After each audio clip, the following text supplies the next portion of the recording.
Amis du jour, bonjour, c'est Mirac, comment ça va? Bienvenue aujourd'hui les amis de retour pour une nouvelle vidéo, à partir sur une petite vidéo Memory PC. Je sais pas si vous connaissez ce site-là, Memory PC. En gros, c'est un site qui te permet de configurer la config de tes rêves, pièce par pièce, et eux s'occupent du montage. On pourrait dire que c'est un peu comme Topacha à l'ancienne, tu vois, le config-o-matic qu'on faisait sur Topacha, ou sur Alternate, ou sur PC Componentes. Donc il y en a plein des sociétés, plein des entreprises qui permettent de faire ça. Et je trouve que Memory PC, c'est l'une des meilleures d'un point de vue rapport, qualité-prix, même tout ce qui est livraison, même leur montage et tout, je le trouve très très très très bon. L'un de mes potes avait été chez Memory PC et il y a 6 ans, 7 ans de ça, il avait commandé son PC là-dessus à 1000 balles, et ça s'était super bien passé il y a 6-7 ans. Autant te dire qu'aujourd'hui, ils se sont bien améliorés depuis, et ils sont encore aujourd'hui très très très très bons. Donc on va voir ça ensemble, surtout dans la période dans laquelle on est de crise et tout, où c'est très très très compliqué. Et je trouve que dans ces temps de crise-là, je trouve que justement la différence entre le fait de monter son PC soi-même, là où c'est toujours moins cher, hein, je vous le dis tout de suite d'entrée, c'est toujours moins cher de monter son PC soi-même, mais la différence entre monter son PC soi-même et le faire via Memory PC notamment, je trouve qu'elle s'est réduite, et ça arrive très souvent, je m'en rappelle aussi pendant la crise du Covid, ça arrive très souvent que voilà, quand on est dans des moments très très tendus comme dans lequel on est actuellement, c'est vrai que Memory PC, toutes ces entreprises-là deviennent un petit peu plus, un petit peu plus cohérents, j'ai envie de te dire. On va dire ça comme ça. Même si, au final, comme je vous le dis tout le temps, les amis, monter son PC soi-même, c'est très facile. Si moi, j'ai pu y arriver 2 fois dans ma vie, j'en ai monté que 2, moi, dans ma vie. Non, 3, pardon. J'en ai monté que 3 dans ma vie. Voilà, si moi j'ai pu le faire, moi handicapé comme je suis, j'ai pu le faire, honnêtement, tout le monde peut le faire. Il y a plein de tutos sur YouTube qui vous montrent comment faire, donc n'ayez pas peur pour monter votre PC vous-même, ok. Après avoir dit ça, et c'est moins cher de monter son PC soi-même, vraiment moins cher, bon, quand c'est pas la crise, on va dire qu'on est sur du 30-40% de différence de prix, je trouve personnellement, parce que tu peux toujours gratter à droite à gauche via les Black Friday, via les machins et tout, pour gratter un maximum d'oseille sur chaque composant. Mais là, quand c'est des moments tendus comme ça, voilà, la différence, elle est plus de 30-40, elle est plus autour des 20-10%, donc voilà. Bon, on verra ça ensemble, vous en faites pas. Juste avant que la vidéo commence, les gars, n'hésitez pas à vous abonner, c'est gratuit, ça fait toujours plaisir, et ça mange pas de pain. Pareil pour le plus beau des pouces bleus, je compte sur vous, la cloche des notifications, le commentaire, et on est parti directement, du coup, sur le site officiel de Memory PC. Donc on est sur memorypc.fr. Sachez que Memory PC est une boîte, une entreprise allemande, ok, qui livre partout en Europe, vous en faites pas. Et on est bien sur la version FR. Il y a aussi une version allemande, c'est la même, mais bon, autant qu'à faire, autant rester sur la FR. Donc voilà un peu comment ça se présente le site. Donc comme tu peux le voir, bon voilà, il y a des PC déjà prémontés, ok, que eux ils ont sélectionné et tout, tu vois, avec des systèmes AMD, Intel, etc., etc. Donc il y a plein de trucs déjà faits, déjà pré-mâchés par eux-mêmes, ok. On a un configurateur de base, et à toi de faire un peu comme Config-o-matic sur LDLC, sur Topacha, pardon. Voilà, tu peux faire de base tout de A à Z, ok, que ça soit du CPU, la carte mère, etc., etc. Tu peux tout faire. Ou tu peux tout simplement acheter aussi des promotions. Tu sais, tu peux aussi acheter via des éditions partenaires. Tu peux voir que chez nous, Cocorico, donc c'est des partenaires avec des youtubeurs. Hein. En France, du coup, on a Skinzer, tu vois, pour pas lui faire de la pub, et FNK aussi, qui est partenaire avec Memory PC, pour vous dire que c'est une boîte très très très sérieuse, bien sûr. Et en plus, on a les super soldes. Alors moi, personnellement, sur le site de Memory PC, j'aime bien venir ici, parce qu'ils ont une sélection de PC pré-monté, ok, et ça sera à toi de sélectionner à chaque fois les pièces. Par exemple, si dans la sélection Memory PC qui est en solde, je sais pas moi, par exemple, et on le verra après dans la vidéo, mais par exemple le CPU, toi, je sais pas, t'as pas trop envie de ce CPU là, tu peux toujours le changer, sans aucun problème. Tu vois, même s'il fait partie de la catégorie super solde, les PC super solde, tu peux toujours les monter, enfin toujours les modifier, pardon, quoi qu'il arrive à ta sauce, ok. Moi, je vous ai sélectionné pour cette vidéo 3 configurations, bien sûr. À toi de t'amuser aussi, un peu comme moi, à faire 3 autres configurations, ou à faire ta configuration que tu souhaites faire. Je suis parti sur des configurations 1080p, 1440p, 4K. Bien sûr, comme d'habitude avec Mirac, moi mes configurations 1080p, limite tu pourrais y jouer en 1440p. Pareil que pour mes configurations 1440p, je pourrais y jouer en 4K, et inversement, etc., etc. Tu vois, je suis un peu... J'aime bien ce petit côté un petit peu, voilà, polyvalent de mes configurations quand je les fais avec vous. Donc, on va commencer par la première configuration que je vous ai sélectionnée, donc pour 1275,16 €. C'est une configuration pour jouer en 1080p / 1440p. Ok, donc pour 1200 balles, 1275 €, qu'est-ce qu'on a dans ce PC? Alors, je vous ai mâché bien évidemment le travail, j'ai déjà bossé sur le PC, bien sûr. Alors, donc pour le boîtier, on va commencer par le boîtier que j'ai sélectionné. Donc, comme tu peux le voir en haut à droite, c'est le Silent machin bidule chouette. Ok, je vais pas dire son nom qui est trop long. Voilà, c'est celui-là. Donc, c'est le Silent Core 100 MIDI Tower, ok. Donc, alors, c'est un boîtier avec 4 ventilateurs de fournis, 3 à l'avant, 1 à l'arrière. Donc ça, c'est cool. Ça, c'est très intéressant. Bon, tu peux voir la photo, voilà. Le temps que ça charge, tu peux voir la photo juste ici. Donc, c'est un boîtier assez classique, très efficace, avec un bon airflow, 3 ventilateurs à l'avant, 1 à l'arrière. Donc ça, c'est cool. Il y a tout ce qu'il faut où il faut. Donc voilà, moi, c'est ce que je cherchais, un boîtier pas cher, avec un bon airflow et avec les ventilateurs déjà d'installer. Ça va être à peu près le cas pour les 3 configurations que je vais te proposer. Ok, donc des boîtiers ATX, polyvalent, avec pas mal de place quand même, avec un bon airflow, et avec un bon rapport qualité-prix, performance-prix, t'appelles ça comme tu veux. Au niveau du CPU que j'ai sélectionné, donc je suis parti sur le 5700X. Comme tu peux le voir, quand il y a écrit 00, là, que tu peux voir juste au-dessus de ma tête, là, de ma grosse tête, là, voilà, tu vois où il y a écrit 00, en fait, c'est le CPU que eux sélectionnaient. Comme je te disais, eux, ils peuvent te sélectionner des choses, et toi, tu peux les modifier. Donc, pour 37 balles de plus, j'ai pu mettre un 5700X dans ma configuration. Et le 5700X, honnêtement, est un excellent CPU. Peu importe ce que tu fais avec, un CPU couteau suisse, 8 cœurs, 16 threads, gaming et applicatif, il est excellent. Et encore une fois, comme je vous le dis tout le temps aussi, par rapport à tout ce qui est AM4 et tout ce qui est DDR4, restez dessus. Il n'y a rien au monde qui doit vous obliger à passer sur la DDR5. Bien sûr, comme d'habitude, je vais pas faire l'hypocrite. Si vous avez les moyens, si vous en foutez de l'oseille, que vous avez ce qu'il faut, que vous avez les reins solides, que vous avez les finances solides, bah ma foi, faites-vous plaisir et passez sur la DDR5 et passez sur la M5 sans aucun problème. Mais voilà, pour ceux qui sont déjà sur la M4, pour ceux qui sont déjà sur la DDR4 et que vous pensez que ah non, ouais, on est en 2026, vite la DDR5. Non, honnêtement, voilà, enlevez le couteau, restez tranquille ou chez vous. Voilà, pas besoin de toucher à votre DDR4, pas besoin de toucher à votre configuration en AM4. Et si vous voulez changer de CPU, pourquoi pas passer sur un 5700X ou alors, bon, moi je voulais à la base, je suis honnête avec vous, partir sur le 5500X 3D. Malheureusement, Memory PC ne le propose pas. Ils ont le 5800X 3D que je trouve, bah, comme tu peux le voir, beaucoup trop cher, beaucoup trop cher pour la différence de performance. Donc voilà, je suis parti sur le 5700X qui est un très bon CPU, et c'est bien le plus important, peu importe encore une fois ta résolution.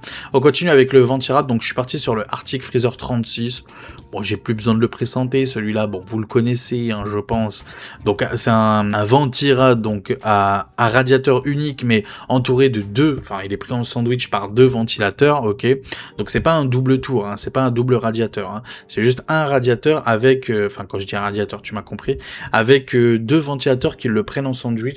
Moi, je l'adore ce Ventirad-là. Je l'ai chez moi, d'ailleurs, dédicacé à Arctic, parce que c'est eux qui me l'avaient fourni et ils m'avaient fait faire un concours avec vous pour l'un de mes abonnés, d'ailleurs, qui doit être bien content d'avoir un petit Arctic liquide chez lui. Bref, c'est un autre sujet. Mais en tout cas, voilà, ce petit Ventirad-là, moi, je l'aime beaucoup. Très efficace, honnêtement. Tout ce qui est Ryzen 7, même Ryzen 5, bref, peu importe. Honnêtement, il fait largement le taf. Très efficace, et c'est bien ça le plus important. Bon, pour ce prix-là, donc comme tu peux le voir, on pouvait enlever 10 € en le prenant, donc j'en ai profité. Par contre, si je voulais, je pouvais rajouter 15 € de plus pour avoir la version adressable RGB. Je me suis dit non, c'est la crise, on essaye de faire des économies un petit peu partout à droite à gauche, donc voilà, on fait des économies, mais on est raisonnable aussi, et donc ça c'est bien le plus important. Donc le petit Arctic Freezer 36. On continue du coup avec la carte graphique que j'ai sélectionnée, et du coup je suis parti sur une carte graphique, donc à la base de mémoire, il proposait une RTX 5060 Ti 8 Go de VRAM. Mais je me suis dit, quand tu vas voir ça, tu vas dire, bah, ils sont bizarres, eux. Pourquoi ils mettent une RTX 5060 Ti, ok, 8 Go de VRAM, alors que pour le même prix, même pour 9 € de moins, on a une RX 9060 XT 16 Go de VRAM. Alors pour ceux qui sont pas conscients conscient encore de ça, je vous invite à aller voir sur Tech Power Up, ou même sur différents tests en 1080p, ou sur Tech Power Up, la différence de performance entre une RTX 5060 Ti 8 Go de VRAM et une RX 9060 XT 16 Go de VRAM. Vous savez tout l'amour que j'ai pour la RX 9060 XT 16 Go de VRAM, ma carte graphique 2025. Vous serez choqué d'apprendre que la RTX 5060 Ti 8 Go de VRAM fait aussi bien, si c'est pas mieux, que la RX 9060 XT 16 Go de VRAM en 1080p. C'est choquant, c'est très étonnant, et pourtant c'est le cas. Alors bon, j'ai la flemme d'aller sur Tech Power Up, je vous invite vous à aller chercher vous-même, regardez que ce soit des vidéos sur YouTube, ou que ce soit directement en théorie sur le site Tech Power Up, et tu vas voir que la 5060 Ti, 8 Go de VRAM, elle est très sous-estimée, et pour ceux qui, rappelez-vous, il y a 3-4 mois, quand je vous la proposais tout le temps, autour des 300-320 balles, c'était une dinguerie au final, c'était vraiment une dinguerie. Mais, comme je vous ai dit, c'est une configuration pour la 1080p, 1440p. Toi-même, tu sais, plus tu montes en résolution, même si pour la 1440p, t'en as pas réellement besoin, 12 Go de VRAM, ça suffit, mais plus tu montes en résolution, plus la VRAM est importante, ok? Donc, vaut mieux avoir 16, tant qu'à faire, plutôt que 8 en 1440p. Et comme je te dis, même si c'est pas une configuration 100% 1440p, c'est quand même une configuration 1080p/1440p. J'espère que tu me suis bien. Donc voilà pourquoi j'ai choisi celle-là, et en plus 10 balles de moins, donc franchement j'ai pas hésité. RX 9060 XT 16 Go de VRAM pour la 1080p, elle est juste extraordinaire sur la balle, même sur le long terme, enfin je veux dire, t'as 16 Go de VRAM pour la 1080p, donc t'as le temps de voir venir, et pour la 1440p bien sûr, tout pareil, franchement moi j'adore cette carte graphique là, dédicace à mon modérateur d'ailleurs, qui l'avait, mon petit Apophis, qui l'avait, mon petit Gilou, qui l'avait lui aussi acheté cette RX 9060 XT, qui jouait en 1440p, il en est très content de cette CG là, donc voilà, pour la 1440p, pour la 1080p, j'adore cette CG là, donc profitez-en, voilà, moins 9 €, bah voilà, ça se prend, franchement ça se prend. Bon, tu vois, la 9070 GRE, ça pique un peu, la 70 non XT non GRE, ça pique un peu, tu peux voir qu'on est à peu près au même tarif. Je vous spoil pour la prochaine configuration, vous verrez juste après. Au niveau de la carte mère, du coup, je suis parti sur la petite B550 Eagle, carte mère classique, efficace, il y a tout ce qu'il faut où il faut, sauf le Wi-Fi, bien sûr. Au niveau des barrettes de RAM, je suis parti sur du 32 Go, parce que oui, moi je suis plutôt de la team 32 Go, moi je vous conseille très fortement, que ce soit pour la 1080p, que ce soit pour la DDR4 ou la DDR5, peu importe, 32 Go, prenez 32 Go, au moins vous êtes tranquille, dites-vous que c'est la crise, même si quand bien même vous allez me dire, ouais, mais 16 Go de VRAM, pour 90% des jeux ça suffit, c'est vrai, pour 90% des jeux, ça suffit, mais comme je vous le dis, hein, cette crise-là, elle va pas rester, elle va pas durer 6 mois, hein, je pense que vous êtes maintenant un petit peu conscient qu'elle va durer très longtemps, il n'y a aucun signal qui dit que bon bah ça va baisser ou pas, rien du tout, ça va rester 2-3 ans facile. Moi je suis de la team qui pense que ça va durer au moins jusqu'à 2029-2030 assez facilement, tant que cette bulle de l'IA n'aura pas explosé. Franchement, il n'y a aucune raison que les barrettes de RAM diminuent, que les SSD diminuent ou que la VRAM diminue. Je pense pas. Après, je peux avoir tort et j'espère avoir tort. En tout cas, même pour le jeu vidéo, 32 Go, honnêtement, c'est ce que je vous conseille. On a de plus en plus de jeux à monde ouvert, de plus en plus de jeux gourmands d'un point de vue RAM. Donc, je vous conseille très fortement d'avoir 32 Go. Plutôt que 16, ok? Surtout que là, on a que 56 balles à mettre de plus, quoi. 56 balles à mettre de plus, et t'es sur du 32 Go. Donc, tant qu'à faire, mets-toi sur du 32 Go. Donc, 3200 MHz, c'est L16, donc c'est des PNY, très bonne, il n'y a pas de souci. Bon, il n'y a pas d'adressable RGB pour ce prix-là, mais bon, c'est pas grave, on s'en fout. En vrai, il y aura déjà assez de lumière dans le boîtier, t'en fais pas. On continue du coup avec le SSD. Donc là, pareil, je suis parti sur le SSD. Donc, c'est un 1 Tera. En PC Express 4.0. Bon, voilà, 1 Tera. Bon, t'as pas le choix du SSD par contre, donc pour ce prix-là, ok. Donc, bon, pour 0 € de plus, hein. Si vraiment je voulais spécifiquement un SSD, j'aurais pu partir sur le Xoxia, qui est très bien pour 48 centimes de plus, 1 Tera. Comme ça, au moins, je sais ce qu'il y a dedans. Je l'ai celui-là, hein, dans mon boîtier, je sais qu'il est très bon. 5000 millisecondes d'un point de vue lecture. C'est mon SSD personnel. Donc voilà, pour 48 centimes, j'aurais pu faire ça. Ou sinon, le PC Express 3.0 de chez Lexar. Bon, bof. Et sinon, on a le Kingston que j'aime pas trop, même si je sais pas, je vais pas dire que je le déconseille, mais c'est juste que je l'aime pas trop, voilà. Donc ouais, moi je suis parti sur celui-là. Au pire, vous savez quoi, on va partir sur le mien. Voilà, pour 48 centimes, c'est pas ça qui va nous, qui va nous faire mal au popotin. On continue du coup avec l'alimentation, ok, l'alimentation que j'ai sélectionnée, et du coup je suis parti sur la petite Be Quiet System Power 11B 750 watts, même si 650 watts aurait pu suffire, ah ouais, suffire, aurait pu suffire, je vais y arriver, suffire, 650 watts, c'est ce qu'ils nous proposaient d'ailleurs, et ça suffit largement.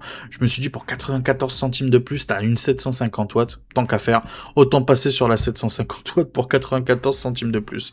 Donc ça nous donne un total de 1275 € hors frais de livraison. Pour ce prix-là, nous n'avons pas Windows, ok?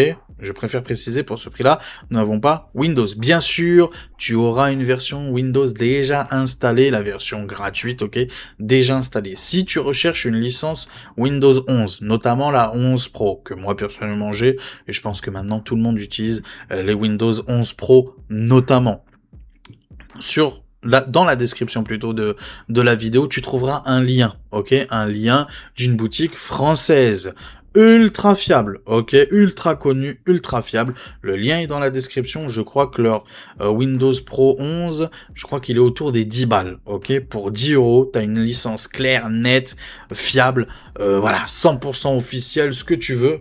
Au moins tu l'as, tu vois, pour 10 balles, bam bam, tranquille. Je t'ai montré une vidéo, d'ailleurs, tuto comment faire pour mettre cette clé Windows. C'est assez simple, c'est assez facile. De toute façon, tu trouveras même sur YouTube et tout, d'autres personnes en parler. Mais c'est très simple, pardon. Tu vas dans les paramètres Windows, tac. De toute façon, direct, ils vont te proposer d'activer. Tu actives, tu mets le code, tu fais un copier-coller du code que l'entreprise, je crois que c'est Maclé.fr. Bref, le lien est dans la description. Tu balances le code qu'ils t'ont envoyé par mail. Voilà, c'est tout, tac tac, et hop, t'as ton Windows d'activer et tout. Voilà, donc ça c'est cool, donc profitez-en pour 10 balles, je trouve que c'est vraiment pas cher, et t'as un truc surtout 100% fiable, tu vois, 100% officiel, j'ai envie de te dire.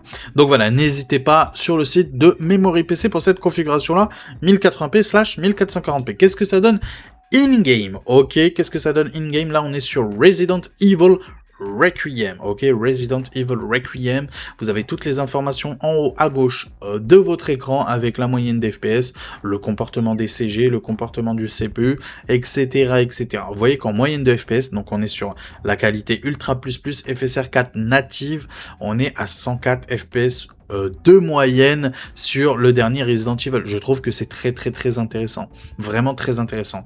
Assassin's Creed Black Flag, donc ça c'est le dernier là, le remaster qui vient de sortir. Bon, petite publicité, voilà, bon c'est pas grave, ça soutient la chaîne du type, après tout il a bossé pour faire cette vidéo là, moi j'ai mis le pouce bleu, tout travail mérite salaire, donc c'est logique qu'ils mettent une petite pub, et ça me fait plaisir de la regarder avec vous.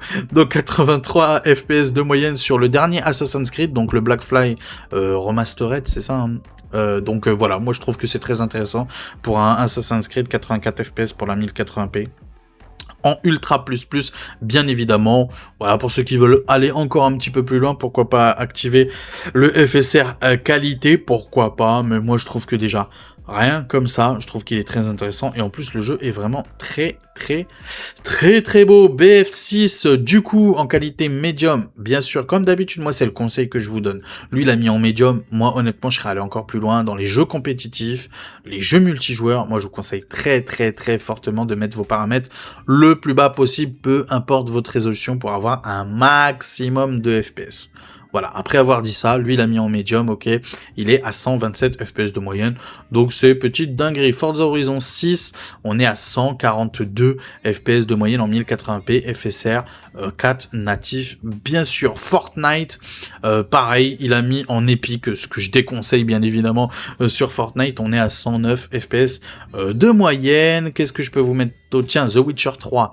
The Witcher 3 en plus version apparemment next gen, ok, Ultra++, on est à 94 FPS de moyenne. Et dernier jeu, tiens, Hogwarts Legacy, on est à 70 FPS de moyenne en Ultra++ TAA, même pas de FSR ni FSR qualité. Donc voilà, moi je trouve que cette configuration est très intéressante pour la 1080p Et pour la 1440p, bien sûr, on n'oublie pas tout ce qui est aide technologique, bien sûr, pour nous aider sur le long terme, si jamais on en a besoin. Et dans les jeux multijoueurs, vraiment, c'est un conseil que je vous donne, peu importe votre résolution, mettez tous les paramètres au minimum. On va accélérer un petit peu la vidéo cette fois-ci, parce que je vous ai appris un petit peu les bases de Memory PC. On va accélérer la vidéo, et là je suis parti sur le deuxième boîtier, la deuxième configuration. Donc là on est plus sur de la 1440p slash 4K, ok. Au niveau du boîtier, du coup, je suis parti sur le ASA.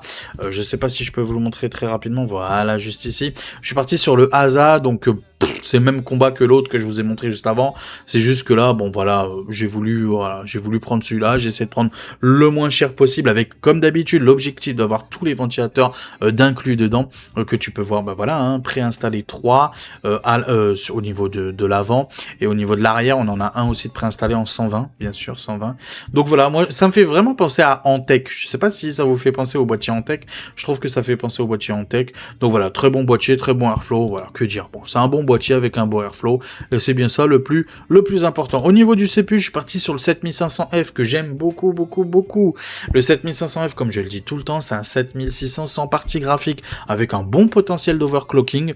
Il est vraiment très bon. Franchement, avec l'overclocking, tu peux atteindre facilement les performances du 7600X, même si je suis pas un fada de l'overclocking, vous le savez très bien. Moi, je trouve qu'en 2026, après chacun voit midi à sa porte, encore une fois, si t'es passionné, si tu veux aller encore plus loin, bien sûr, je t'y invite, mais pour le commun des mortels, en vrai, l'overclocking de nos jours, bon voilà. En tout cas, le 7500F, moi je l'adore, gaming, très bon, applicatif, il fait largement le taf, voilà, donc n'hésitez pas, le petit 7500F.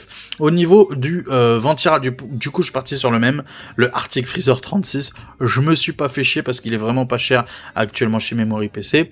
Au niveau de la carte graphique, je suis parti sur une carte graphique une nouvelle fois AMD, parce que voilà, Nvidia ils font n'importe quoi, donc j'ai pas le choix de partir sur du AMD, même si AMD aussi font n'importe quoi, tu me diras. Je suis parti du coup sur la RX 9070 non XT, non GRE. Pourquoi non GRE? Parce que tu peux voir la différence de prix, on a 10 balles, 5 balles de différence de prix. Autant partir tous les jours sur la 70 non XT. Si, pour ceux qui vont se poser la question, ben pourquoi pas la 5070? Elle est près de 70 balles de plus. Ben, je crois que je peux vous montrer, hein, Voilà, juste là, 5070, tu peux voir, on est sur un tarot le moins cher, 751 €. Retenez bien 751 €. Et quand je vais vous montrer la AMD RX 9070, on est à 670. Donc tu vois, comme je te disais, à peu près 70 €, mais bon, je suis pas très bon en maths, donc beaucoup plus cher, quoi. Donc autant partir, mais tous les jours. De toute façon, au même prix, je serais parti tous les jours sur la 70, enfin sur la AMD. Pour moins cher, bien sûr, je serais parti sur la RTX 5070, mais pour plus cher, bah, tous les jours, encore une fois, je pars sur la AMD, quoi qu'il arrive. Donc voilà, 670 € pour cette version non XT, 16 Go de RAM, donc pour le futur, voilà, t'es très bien, que ce soit pour la 1440p ou la 4K, une extraordinaire carte graphique, encore une fois, très sous-estimée, parce qu'il y a la XT qui est aussi très bonne, mais cette 70 non XT non GRE est vraiment extraordinaire. On continue avec la carte mère que j'ai sélectionnée, donc c'est la petite Gigabyte, voilà, qu'on connaît tous, hein, la petite B650 Eagle AX, voilà, très bonne carte mère, bien sûr, le temps que ça charge. Ouais, c'est compliqué. La petite Eagle AX, moi que j'aime beaucoup, avec le Wi-Fi 6E, PC Express 5.0. Bien évidemment, donc voilà, il y a tout ce qu'il faut, où il faut, bien sûr. Au niveau de la carte graphique, j'ai oublié de vous la montrer, du coup, ouais, je viens de penser à ça. J'ai oublié de vous la montrer, je crois que c'est une Power Color, voilà, c'est la basique. Je suis honnête avec toi, c'est vraiment pas la meilleure, mais au moins, t'as 3 ventilateurs, c'est toujours ça, et au final, tant que le prix est intéressant, c'est bien ça le plus important. Vous en faites pas, il y aura aucun souci avec la carte graphique. Au niveau des barrettes de RAM, du coup, je suis parti sur les petites Kingston Fury Beast, les mêmes que j'ai dans mon boîtier, donc adressable RGB 6000 MHz 30. Ok, il y avait le choix aussi avec les petites Patriotes, mais bizarrement, voilà, les Kingston Fury coûtent moins cher, alors qu'elles ont de l'RGB, donc on en profite, voilà. C'est les moins chers, hein, du site, hein. C'est vraiment les moins chers du site. Donc voilà pourquoi je suis parti sur ça. Au niveau du SSD, du coup, je suis parti sur le petit Lexar, ok, donc 2 Tera. Par contre, pour le prix, honnêtement, voilà, pour une configuration 1440p 4K, tu sais que tu vas mettre au moins 1500 € si tu montes ton PC toi-même, ou 1800 €, là on est sur du 1810 €. Pour moi, c'est 2 Tera obligatoire. obligatoire. Donc 260 €, je sais, ça pique, mais parmi les 2 Tera, c'est le moins cher et le meilleur, je trouve, d'un point de vue, voilà, qualité-prix, performance-prix, tu vois. C'est le moins cher et le plus performant aussi pour le prix. Donc voilà pourquoi je suis parti sur celle-là. Donc c'est un très bon SSD, l'Exar NQ790 en 2 Tera. Je crois qu'on est sur du, voilà, 7000 ms d'un point de vue lecture et 6000 ms d'un point de vue écriture. Donc très bon SSD qui fera largement le boulot, bien sûr. Et au niveau de l'alimentation, du coup, je suis parti une nouvelle fois sur Be Quiet, parce que je crois qu'ils ont un partenariat avec Memory PC. Ils font toujours des très bons tarifs. Be Quiet Power 11M 850 watts, 80 plus Gold, entièrement modulaire, bien évidemment, pour 80 balles de plus. Donc le total est un total de 1810 € pour jouer sur de la 1440p, sur la 4K, sur le long terme, bien évidemment. De toute façon, ces 3 configurations-là, c'est bien évidemment sur le long terme. Une nouvelle fois, je le répète, comme j'ai répété en début de vidéo, je vous le répète une nouvelle fois, les prix d'aujourd'hui seront toujours meilleurs que ceux de demain. Numéro 1. Numéro 2, c'est toujours moins cher de monter son PC soi-même. Ok, d'acheter les pièces séparément sur différents sites, profiter des promotions, etc., etc.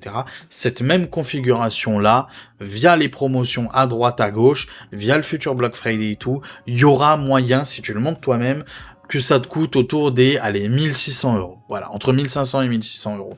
Pas moins, hein. Je vais pas te vendre du rêve, hein. Pas moins, hein. Et je suis gentil, hein, 1500, 1600 €. Parce que pour moi, les barrettes de RAM, tout ce qui est barrettes de RAM, tout ce qui est SSD, quoique avec AliExpress, les SSD, c'est possible. Mais tout ce qui est barrettes de RAM, tout ce qui est carte graphique, oubliez à tout jamais le Black Friday, hein, je vous le dis. Oubliez à tout jamais le Black Friday. Donc bon, tu pourras gratter au moins, allez, on va dire, 10% du prix. Donc ça fait, oui, à peu près 200 balles. Voilà. Peut-être, potentiellement, avec de la chance. Inch'Allah, comme on dit chez nous. Ok? Avec de la chance si tu montes ton PC toi-même. Mais ne t'attends pas non plus à, 1400 €. Ne rêve pas. Surtout la 70, la 9070, qu'on trouve presque plus, hein, qui est en voie de disparition. Donc, voilà. Moi, je suis honnête. Je suis totalement transparent avec vous. Donc, je vais vous montrer plutôt une configuration, du coup, la même configuration, plutôt une vidéo bench in-game, ce que ça donne. Et c'est bien ça le plus important, parce que Miracle, il parle, il est gentil de parler, il est gentil de nous conseiller et tout, mais nous on veut voir ce que ça donne in-game. Là on est sur Arc Rider en Ultra Frame Gen On 1440p, vous avez des informations en haut à droite, et vous avez aussi des informations FPS, tout ça, en haut à gauche, avec 162 FPS de moyenne pour la 1440p. Sur Rust qualité low, non, petite publicité, c'est normal. Comme je vous ai dit tout à l'heure, c'est le soutien. Donc on soutient les créateurs de contenu, bien sûr. Donc Rust en qualité low pour la 1440p, le temps que ça charge. J'ai des problèmes de débit, j'ai l'impression. Donc pour la 1440p low Rust, on est sur du 157 FPS de moyenne. Enfin, bref, 160 FPS de moyenne. Je trouve que c'est cool pour un jeu comme ça, très gourmand. Regardez aussi la RAM utilisée, 17 Go de RAM utilisée, la VRAM, etc. Vous avez toutes les informations de toute façon. Fortnite chapitre 7 en performance mode, qualité low bien évidemment, 1440p.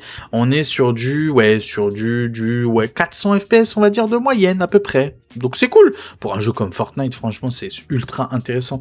Je vais mettre la résolution en 1080p, comme ça, bon, il n'y aura pas de problème de débit.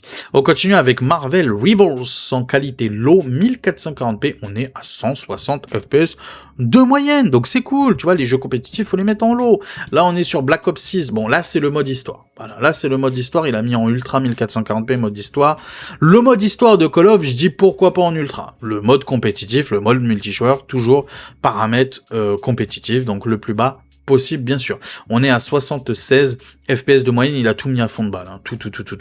Je pense même le ray tracing, il a dû le mettre. Sur Warzone, en very low, bien sûr, 1440p, on est à combien? Bon, le temps que ça charge une nouvelle fois, je sais pas ce qui se passe. On est à 200 FPS de moyenne, donc très intéressant pour un jeu comme Warzone. 200 FPS, même, franchement, moi, Warzone, j'y joue facilement autour des 100 FPS, 120 FPS, et je suis déjà très content. Donc 200 FPS, ça va être une dinguerie sur Warzone. On continue, j'aimerais bien vous montrer un peu des jeux solo narratifs. Tiens, Red Dead Redemption 2 Ultra 1440p, on est à 105 FPS de moyenne. 105 FPS de moyenne. Très intéressant, très très beau Red Dead Redemption. De Ghost of Tsushima en ultra 1440p. On est à combien, monsieur YouTube? On est à 94, 90, 80... Ouais, ça descend. Oula, qu'est-ce qui se passe, chef? On est sur du 80 FPS de moyenne. Mais je pense que cette zone-là, là, avec toute la verdure là qui bouge, là, toute la végétation qui bouge, à mon avis, c'est une zone très très compliquée, très gourmande. Donc je peux comprendre pourquoi il l'a mis exprès, tu vois, il a mis cette zone-là, je pense, pour nous montrer.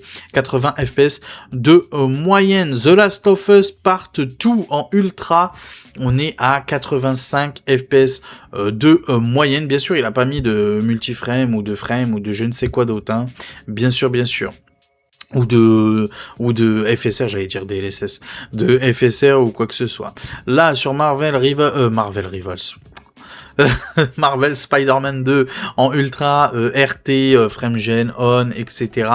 On est sur du, bah vous pouvez le voir juste en haut là, on est sur du 78 FPS de moyenne, et God of War Ragnarok ultra FrameGen on 1440p, on est sur du 155 FPS de moyenne. Je vous rappelle que c'est une vidéo pour la 1440p, une configuration pour la 1440p slash 4K, donc voilà, pour moi je l'aime beaucoup cette configuration là. Honnêtement, si vous voulez une configuration 4K vraiment pas chère, vous partez sur ça. Si vous voulez une configuration 1440p sur le moyen très long terme, vous partez aussi sur ça sans aucun problème. Bon, on va passer maintenant, cette fois-ci, du coup, sur la configuration pour la 4K, et on profite d'une promotion incroyable. Honnêtement, je trouve que le prix est beaucoup plus intéressant que la configuration que je vous ai montré à 1810 €, parce que là, pour 300 balles de plus, t'as un réel gain au niveau de la configuration. Je te le dis honnêtement. On commence par le boîtier du coup que j'ai sélectionné.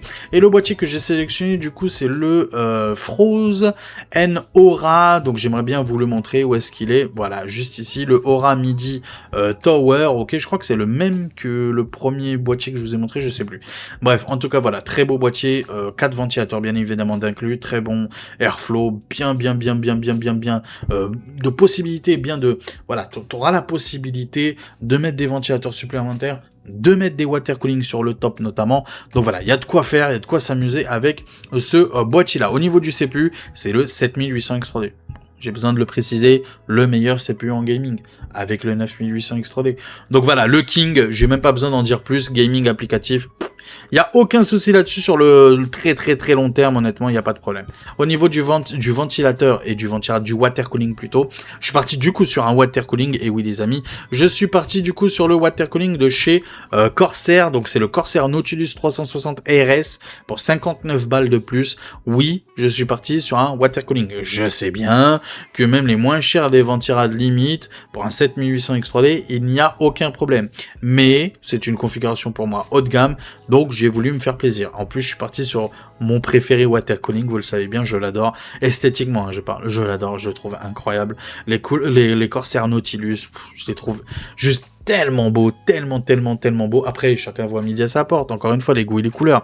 Mais moi, je le trouve très beau. Donc, je suis parti sur un 360 que Memory PC va nous mettre, bien évidemment, sur le top, sur le haut du boîtier. Au niveau de la carte graphique, je suis parti, bien sûr, c'est celle qui nous propose sur la RX 9070 XT 16 Go de VRAM, modèle Asus Prime en plus. On n'est pas sur un modèle, voilà, hein. On est sur mon préféré modèle côté AMD, côté Asus, les Asus Prime, franchement. Quand vous avez le choix entre Asus Prime ou autre chose, pour le même prix, bien évidemment, pas plus cher, bien sûr, bah je prends direct Asus Prime. Pourtant, moi, je suis un fan de MSI à la base, hein. Moi, c'est MSI Forever, hein, toujours le petit dragon. Mais honnêtement, moi, tu me laisses le choix entre MSI ou Asus Prime, je prends tous les jours ce modèle-là d'Asus Prime. Il est juste incroyable. Meilleur refroidissement, meilleure qualité de fabrication, et le prix qui est incroyable. Franchement, il y a rien à dire. Encore une fois, la RX 9070 XT, pour moi, c'est LA carte graphique pour la 4K que je recommande tous les jours à tout le monde. Bien sûr, comme d'habitude, si tu adores les technos Nvidia, si tu adores le pass racing et tu sais que voilà, tu es un gros consommateur de pass racing sur le long terme, c'est sûr que la RTX 5080, je te la conseille plus. Mais vu la différence de prix entre les deux, pour moi, il n'y a aucun débat. Tous les jours, la RX 9070 XT, et c'est un pro Nvidia qui vous le dit. Voilà. Moi, je suis honnête, je préfère l'écosystème Nvidia, mais il faut être honnête jusqu'au bout, la RX 9070 70 XT. Vu la différence de prix avec ses concurrentes côté Nvidia, pour moi, il n'y a pas de débat tous les jours. La RX 9070 XT. 16 Go de VRAM pour le moyen long terme, 4K, aucun problème. 1440p aussi, bien évidemment, aucun problème. Donc voilà, vous pouvez y aller les yeux fermés, bien sûr. Au niveau de la carte mère, je suis parti sur la petite Asus TUF B850-E Wi-Fi que j'aime beaucoup comme carte mère. Il y a tout ce qu'il faut, Wi-Fi 7, hein, de mémoire, je crois que c'est Wi-Fi 7. Où est-ce qu'il y a écrit le Wi-Fi? Je le vois pas. Il est en face de moi, c'est sûr, mais je ne le vois pas. Voilà, bon, voilà, je suis aveugle. Non, Wi-Fi 6E, pardon, autant pour moi. Je croyais que c'était Wi-Fi 7, c'est Wi-Fi 6E, qui est très bon aussi, il n'y a pas de souci. Donc voilà, très bonne carte mère, franchement, il n'y a pas hésité, prenez-la. Quand tu regardes un petit peu par rapport aux autres prix et tout, tu vois, pour 34 balles de plus, t'as la Gaming Plus, que j'aime beaucoup aussi, mais je préfère, faut être honnête, la petite Asus TUF. Tu as aussi la petite, voilà, que j'aime beaucoup aussi pour le même prix, la MSI Pro B850p Wi-Fi. En vrai, ça se discute. Moi, honnêtement, si c'était que moi personnel, et pas un conseil que je vous donne, mais juste moi personnellement, franchement, j'hésite et peut-être que je partirai, parce qu'il y a le Wi-Fi 7 aussi, peut-être que je partirai sur la MSI. Mais franchement, c'est kiff Borico, il y aurait pas de mauvais choix à partir sur l'une ou l'autre, bien sûr. On continue avec les barrettes de RAM. Bon, bah là, j'ai fait pareil, hein, je suis parti sur les mêmes, parce qu'elles sont très bonnes. 32 Go, Kingston Fury, CL30, bien évidemment, 32 Go, 2x16 Go, à 6000 MHz, bien évidemment. Et au niveau du coup du SSD, je suis parti, encore une fois, je crois, oui, j'en suis même sûr, sur le même, donc le Lexar, bien évidemment, le NQ790, très bon, 2 Tera, pardon, 2 Tera pour ce petit SSD. Moi, je l'aime beaucoup, donc voilà, il n'y a pas à hésiter, surtout que les tarots sont délirants pour le reste des SSD proposés. On continue avec l'alimentation, et je suis parti une nouvelle fois, hein, sur une petite Be Quiet, donc System 11 M, System Power 11M, 850 watts, ça suffit largement, 80 plus Gold, entièrement modulaire. Je crois que celle-là, en plus, elle est garantie 7 ans constructeur, je crois, 7 ans ou 10 ans, je m'en rappelle plus, à vérifier sur le site de Be Quiet. Mais en tout cas, voilà, très bonne alimentation, sans aucun problème. Donc 2167 €, et pour ce prix-là, je te promets une configuration 4K 1440p, entre 7 et 10 ans d'utilisation assez facilement. Peut-être que d'ici 7 ans, la carte graphique va montrer des signes de faiblesse pour la 4K, potentiellement que dans 7 ans, tu vas devoir basculer ta configuration sur la 1440p, ou alors revendre ta carte graphique pour partir sur une nouvelle génération de carte graphique. C'est possible, pour la 4K. Mais si c'était que mon cas personnel, si tu veux mon avis, que mon cas personnel, moi personnellement, ça me dérange pas de jouer en qualité élevée au lieu de jouer en qualité ultra. Et il y a un réel gain. Moi personnellement, dans les jeux vidéo, surtout les jeux vidéo où le gameplay du jeu ne nécessite pas d'utiliser les ombres, parce que les ombres, faut savoir que c'est un paramètre qui utilise énormément de puissance de ta carte graphique, énormément de ressources à ta carte graphique. Désactive les ombres, tu vas gagner un gain mais de ouf en termes de FPS. Et bien sûr, on a tout ce qui est aide technologique en plus pour nous aider. Donc moi, personnellement, en 4K, même 7 ans, mais tranquillou bilou, je sais que pour certains, bon, 7 ans, ça va être un petit peu compliqué avec cette carte graphique-là, parce que c'est que cette carte graphique-là, le point faible de cette configuration-là, sur le très long terme. Potentiellement, revendez-la et changez-la dans 7 ans pour rester en 4K. Si ça vous fait chier de descendre en 1440p, bien sûr. Donc je vous montre qu'est-ce que ça donne in-game sur la chaîne Shadow 7. Comme d'habitude, j'ai mis le pouce bleu, bien évidemment, Shadow 7 que j'aime beaucoup. Vous le savez très bien. On est sur Alan Wake en 4K ultra. Il n'y a pas d'aide technologique, il n'y a rien du tout là. Il le précise lui à chaque fois. Donc là, c'est vraiment la puissance brute, tu vois ce que je veux dire, les valeurs brutes. Donc on est sur du 40 FPS de moyenne. 40 FPS de moyenne sur Alan Wake 2, qui est un très gros jeu. Donc pour ce jeu-là, personnellement, je mettrai un petit coup de FSR qualité. En fait, l'objectif, c'est d'atteindre au moins les 60 FPS de moyenne. Si tu atteins les 60 FPS de moyenne, c'est bon. Alors, en mettant le FSR qualité, en baissant un petit peu les ombres, ou alors, si tu veux pas baisser les ombres, joue plutôt en qualité élevée. Et je pense qu'en qualité élevée, avec un petit coup d'FSR qualité, tu devrais être autour des 60 FPS sur ce jeu-là. Black Myth Wukong, non, petite publicité, bah tiens, Memory PC, ça tombe bien, je parle de vous, tiens, comme par hasard. Donc, on continue avec Black Myth Wukong, on est sur du 120 FPS de moyenne. Non, c'est bizarre, 120, ça me paraît beaucoup quand même, beaucoup. Ouais, voilà, 39, parce que je sais que ce jeu-là est très compliqué à faire tourner. Donc on est en mode cinématique, donc le ultra plus, tu vois ce que je veux dire? C'est limite une pub, quoi, tu vois, pour ceux qui ont la ref, plus, un petit peu, bref. Donc on est sur de la 4K, à fond de balle, on est sur du 36 FPS de moyenne, pareil, mettez plutôt en élevé, et mettez plutôt un petit coup d'effet serre qualité pour atteindre l'objectif des 60 FPS de moyenne sur les jeux solo narratifs, c'est vraiment un objectif qu'il faut se fixer.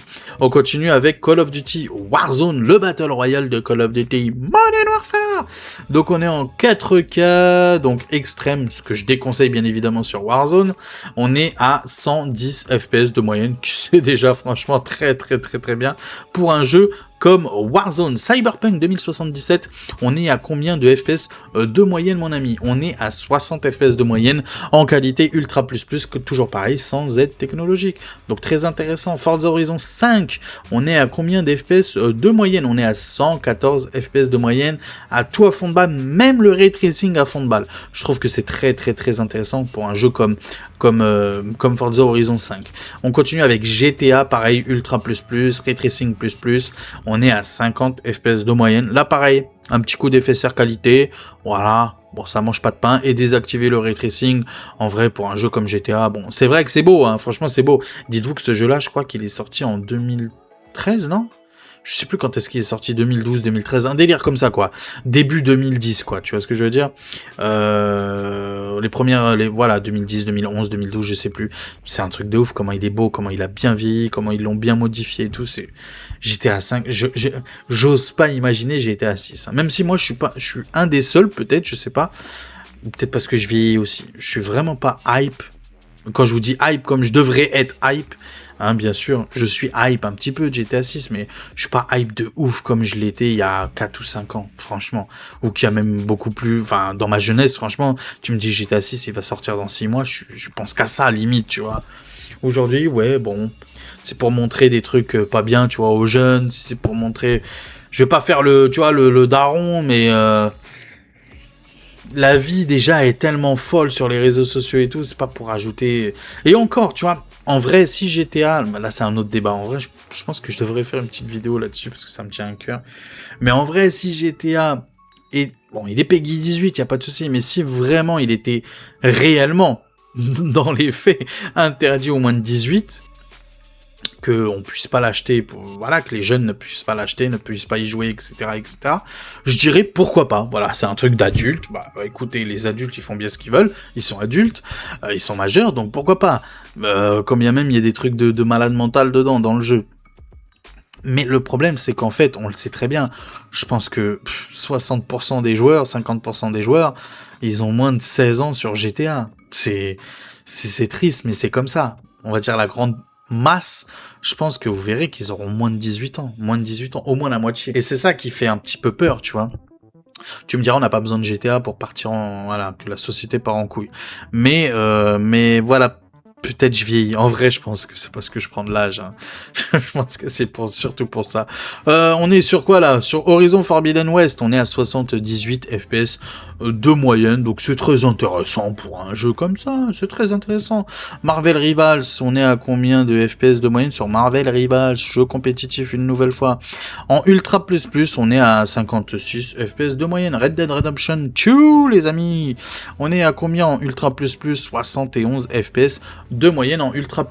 Bon, on va pas passer 15 jours non plus sur la vidéo, mais tout ça pour vous dire que voilà, je trouve que c'est un très bon tarif. Honnêtement, parmi les 3 configurations que je vous ai montrées, je préfère celle-là, la 3e. C'est bizarre, alors que c'est la plus chère, et c'est celle que, à la base, je vous déconseille toujours, la configuration la plus chère, la plus... voilà. Mais là, honnêtement, si tu prends les pièces un petit peu séparément, à droite, à gauche, en vrai, je trouve qu'elle... C'est pas qu'elle va être rentable, mais je trouve qu'au final, tu vas payer quoi, 100 balles de plus, je trouve personnellement 100 balles, 200 balles de plus pour qu'il te monte ton PC, pour qu'il t'installe tout ce qui est installé et tout. Je trouve que c'est intéressant, surtout pour celui qui a vraiment peur ou pas confiance ou je sais pas quoi, ou qui a pas envie de se prendre la tête non plus, avec le montage et tout. Moi, je trouve que c'est intéressant. Donc voilà, c'est un petit peu voilà le petit compte-rendu de cette petite vidéo Memory PC. J'espère qu'elle vous a plu. En tout cas, j'espère qu'elle vous a plu, bien évidemment, c'est le but. Comme d'habitude, encore une fois, moment prévention. J'aime bien faire des petits moments prévention. C'est toujours moins cher, les amis, de acheter ses pièces séparément, à droite, à gauche, et de monter son PC soi-même. Toujours plus intéressant. Alors avant c'était beaucoup plus intéressant, il y a 2-3 mois de ça, 6 mois de ça, 1 an de ça, je vous en raconte même pas, il y a 1 an de ça, c'est vraiment beaucoup plus intéressant. Aujourd'hui, c'est voilà le ratio voilà intéressant, pas intéressant, c'est un petit peu resserré. Je trouve que Memory PC quand même malgré tout reste intéressant. Personnellement, je trouve que ça reste intéressant parce que je peux comprendre la peur de certaines personnes, ok. Je peux comprendre aussi le manque de temps parce qu'il faut du temps aussi pour monter son PC. Il faut de la patience aussi pour monter son PC. Voilà, je sais qu'il y en a beaucoup qui en manquent. Moi, j'en manque aussi très souvent. Ok, je suis pas quelqu'un de très patient. Donc voilà, moi je dis pourquoi pas. Comme d'hab. Si vous pouvez monter votre PC vous-même, et franchement c'est valorisant, je trouve que c'est quelque chose de très valorisant de monter son PC soi-même. Après on a un lien particulier avec son PC, je sais c'est qu'un PC, vous en faites pas, mais il y a quand même un lien qui se crée après avec sa bécane, qui est, bon voilà, un peu comme un petit jeune qui achète sa première moto, ou son premier scooter, et qui le bichonne et tout, tu vois ce que je veux dire ou pas? Il y a un petit peu ce lien qui se crée avec son PC, contrairement à des PC qui sont déjà montés, que tu reçois déjà montés et tout, il y a un peu moins ce lien-là. Mais bon, voilà, faut être honnête aussi jusqu'au bout. 2167 €. Pour moi, si je devais acheter les pièces séparément, en vrai, juste le combo déjà carte mère, carte graphique, barrette de RAM, t'en es déjà sur du 1300 €, 1400 € assez facilement avec ce petit combo-là. Donc au final, t'as un 7800 X3D pour 600 balles de plus, t'as un 7800 X3D, t'as un très bon boîtier, t'as un très bon water cooling, t'as un très bon SSD aussi, j'ai oublié le SSD aussi. Je trouve qu'au final c'est intéressant. Voilà, au final c'est intéressant pour celui qui a la flemme. Pour celui qui a pas la flemme, comme d'hab, c'est plus intéressant d'acheter les pièces séparément. Comme d'habitude, tous les liens sont dans la description. Si cette vidéo vous a plu, n'hésitez pas à vous abonner, c'est gratuit, ça fait toujours plaisir et ça mange pas de pain. Pareil pour le plus beau des pouces bleus. Ah oui, non mais je sais plus parler, je ne sais plus parler. Plus ça va et plus je sais plus parler. Est-ce que ça aussi c'est un signe de vieillesse? Est-ce que vous savez pourquoi je vous dis signe de vieillesse? Parce que c'était mon anniversaire le 26. Ah, j'ai pris 1 an de plus. Ah, ça pique, ça pique. Le corps est en train de... ça pique. Je dirais pas mon âge, 38. Je ne dirais pas mon âge, ok. Mais bon, ça commence à piquer, ça commence à piquer. Bref, prenez soin de vous. Prenez soin de vous, c'est le plus important. Prenez soin de vous, la suite au prochain numéro. Allez, ciao tout le monde. Ciao, ciao.